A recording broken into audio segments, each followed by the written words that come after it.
Jim Mansfield, the owner and co-founder of J&J Excavation Construction, is in the middle of a line of entrepreneurs. It all began with his father. Entrepreneurship is something in your family line. Say a little bit about what your father did. My dad came from McGregor, Manitoba, and he came out to a little small town called Oyen. It's about 200 miles east of here. And he was going to buy the projectors in a theater, an old theater. And instead, he was buying that for someone else. But instead, he decided to buy the whole theater for himself. And then he moved from McGregor to Oyen. And that's how he got in there. And then, he had the theater, and that didn't keep him busy because it was only in the evenings. So he started a plumbing and heating, it was actually an appliance store. So he was a licensed plumber and gas fitter. And then town needed buses. They didn't have buses, so he bought some buses, That's when gas was just coming into all the farmhouses. They used to be all on propane years ago when I was a kid out there. Right place at the right time. Yep, that's right. Growing up, what did he instill in you? Oh, when I was 12 years old, every morning before I went to school, I had to go to the theater and sweep the theater with a broom. I remember him going away, if somebody passed away in the family. I know when I was 16 years old, I used to run the theater myself, all the projectors and everything.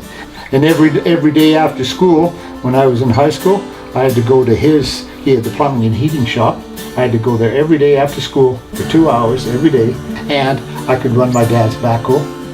I think I started driving it around when I was 10. Wow. I used to drive it around. He never had a truck to drive it anywhere, so I'd drive it 40, 50 miles. It'd take a long time. I'd spend half a day driving that tractor. Jim was able to utilize the hands-on experiences with his father in a career with the city of Calgary. He began in landscaping, but soon after became a supervisor in the irrigation division. Good work ethic and ambition was second nature to him. What was it, 1977? I was working for the city and we went on strike for about 3 months.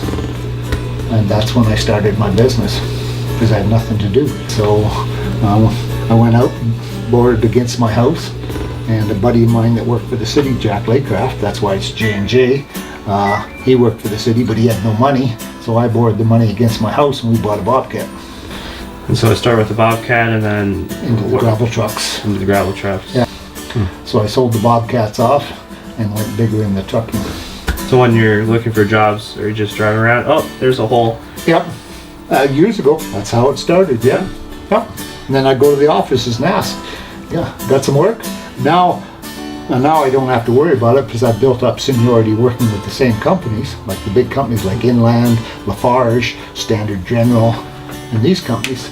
I built the seniority up.